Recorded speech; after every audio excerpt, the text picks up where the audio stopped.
कक्षा 7 हमारे अतीत के 5वें अध्याय जनजातीय खानाबदोश और एक जगह बसे हुए समुदाय इसके प्रश्नोत्तरों को हल करने वाले हैं। चलिए इसमें सबसे पहले है फिर से याद करें। चलिए हम मिलान करने के लिए 1 मिनट में इसको छोटा कर लेता हूँ। अब देखिए यहाँ पे मिलान करने के लिए है, सबसे पहले है गढ़। गढ़ का मिलाएंगे हम लोग 84 के साथ, है ना। उसके बाद है टांडा। टांडा का मिलान करेंगे हम लोग काड़वा के साथ। इसके बाद आपका है श्रमिक। श्रमिक का मिलान करेंगे हम लोग पाइक के साथ, है ना। इसके बाद है कुल। तो कुल का मिलान करेंगे हम लोग खेल के साथ, है ना।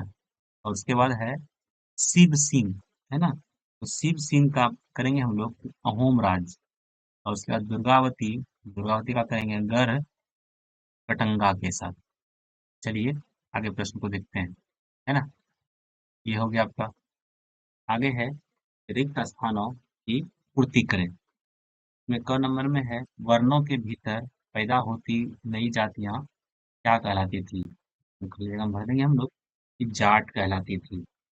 तो दूसरे प्रश्न में भर देंगे बुरांस, है ना, अहोम लोगों द्वारा लिखी गई ऐतिहासिक कृतियां थी। और तीसरा में भर जाएगा आपका अकबरनामा ने इस बात का उल्लेख किया है कि गढ़कटंगा में 70,000 गांव थे। तो घ नंबर में है कि बड़े और ताकतवर होने वाले जनजातीय राज्यों ने मंदिर बनवाए और ब्राह्मणों को भूमि अनुदान दिए। इसके बाद है तीसरा प्रश्न कि सही या गलत बताइए। जो सही है उसको सही बताना है और गलत को गलत बताना है। चलिए देखते हैं इसको। इसमें सबसे पहले है कि जनजातीय समुदायों के पास समृद्ध वाचक परंपराएं थी। इसका हो जाएगा आपका सही। ख नंबर में है उप महाद्वीपीय के उत्तर पश्चिम भाग में कोई जनजाति समुदाय नहीं था। यह हो जाएगा आपका गलत। गोंड राज्यों में अनेक नगरों को मिलाकर 84 बनता था। ये गलत हो जाएगा आपका। भील उपमहाद्वीप के उत्तर पूर्वी भाग में रहते थे, तो ये आपका गलत हो जाएगा। तो 4 नंबर प्रश्न है खानाबदोश पशुचारकों और एक जगह बसे हुए खेतिहरों के बीच किस तरह का विनिमय होता था। तो इसका उत्तर लिखेंगे हम लोग कि खानाबदोश पशुचारकों और एक जगह बसे हुए खेतिहरों के बीच निम्नलिखित तरह से विनिमय होता था, है ना। इसका लिखेंगे आप लोग कि वे दूध अन्य देहाती उत्पादों जैसे घी आदि का आदान प्रदान करते थे। किसान ने उन्हें अनाज, कपड़ा, बर्तन और अन्य उत्पादन दिए, है ना, खानाबदोशों को। चलिए आगे प्रश्न को देखने से पहले आप लोग जो है चैनल को सब्सक्राइब जरूर कर लीजिएगा, है ना, क्योंकि 7 क्लास के सभी सब्जेक्ट का वीडियो आपको इस चैनल पे मिल जाएगा, जो नया वाला बुक आया हुआ है उसका। चलिए इसके बाद है आइए समझें अहोम राज्य का प्रशासन कैसे संगठित किया।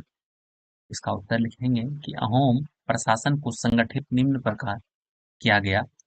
में पहला पॉइंट देंगे हम लोग कि 17वीं शताब्दी के पूर्वार्ध तक अहोम प्रशासन केंद्रीकृत हो चुका था। दूसरा पॉइंट देंगे कि अहोम समाज कुलों में विभाजित था, बाद में कुलों में एकता भंग हो गई। तीसरा पॉइंट देंगे ये कुल के नियंत्रण में प्रायः कई गांव होते थे। किसान को अपने ग्राम समुदाय के द्वारा जमीन दी जाती थी। समुदाय के सहमति के बगैर राजा इसे वापस नहीं लेते। छठा नंबर वर्ण आधारित समाज से क्या परिवर्तन है।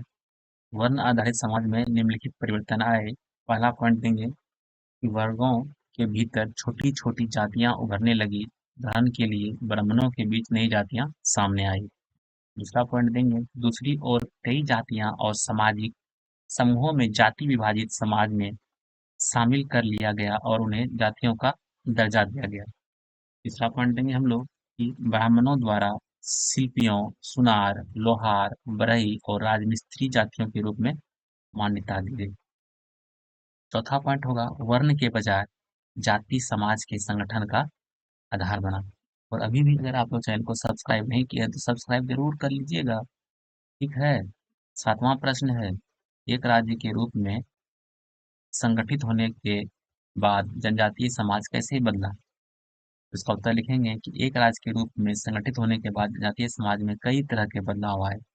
हूण, चंदेल, चालुक्य और कई दूसरी वंशी परंपराओं में से धीरे धीरे उन्हें पुराने शासकों की जगह ले ली। विशेषकर कृषि वाले क्षेत्र में शासकों के रूप में राजपूत गोत्रों का उदय के उदाहरण का जनजातीय लोगों ने अनुसरण किया, है ना। धीरे धीरे ब्राह्मणों के समर्थन से कई जातियां जाति व्यवस्था का हिस्सा बन गई, लेकिन केवल प्रमुख जनजाति परिवार ही शासक वर्ग में शामिल हो सके, है ना। चलिए, इसके बाद है, आइए विचार करें। विचार करने के लिए आपका इसमें 8 नंबर में है कि क्या बंजारे लोग अर्थव्यवस्था के लिए महत्वपूर्ण थे। पता लिखेंगे कि हाँ, बंजारे लोग अर्थव्यवस्था की दृष्टि से कई तरह से महत्वपूर्ण थे।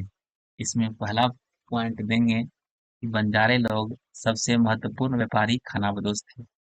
दूसरा पॉइंट होगा, सल्तनत काल में बंजारे नगर के बाजारों तक अनाज की ढुलाई किया करते थे। तीसरा पॉइंट देंगे, बाजारों में विभिन्न इलाकों में अपने बैलों पर अनाज जाकर शहरों में बेचते थे।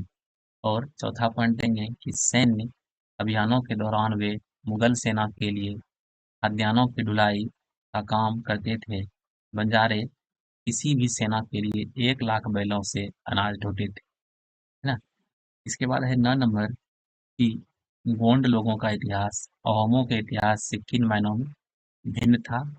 क्या कोई समानता थी। उसका उत्तर लिखेंगे कि गोंड लोगों का इतिहास एवं अहम लोगों के इतिहास में कई मायने में अंतर था। जैसे कि गोंड गोंडवाना प्रदेश की जनजाति थी, जबकि अहोम ब्रह्मपुत्र घाटी के निवासी करने वाली जनजाति थी। ये सही आपका क्या है, असमानता, है ना। यहाँ गोंड यहाँ के मूल निवासी थे, जबकि अहोम म्यांमार से आकर बसे थे। गोंड आग्नेय अस्त्रों का प्रयोग नहीं करते थे, जबकि अहोम उच्च स्तरीय बारूद और तोपों के निर्माण में सक्षम थे। गोंडवाना राज्य अहोम राज्यों की तुलना में बड़ा था। इसका है समानता है, तो गोंड और अहोम दोनों ही जनजातियां थी। दोनों ही जनजातियों ने अपने अपने साम्राज्य स्थापित किए। दोनों ही राज्यों को मुगलों ने पराजित किया। चलिए, यहाँ आपका जो है ये सारा प्रश्न उत्तर समाप्त हो गया है। आप लोग चैनल को सब्सक्राइब जरूर कर लीजिएगा और कमेंट में बताइएगा कि आपको किस विषय का वीडियो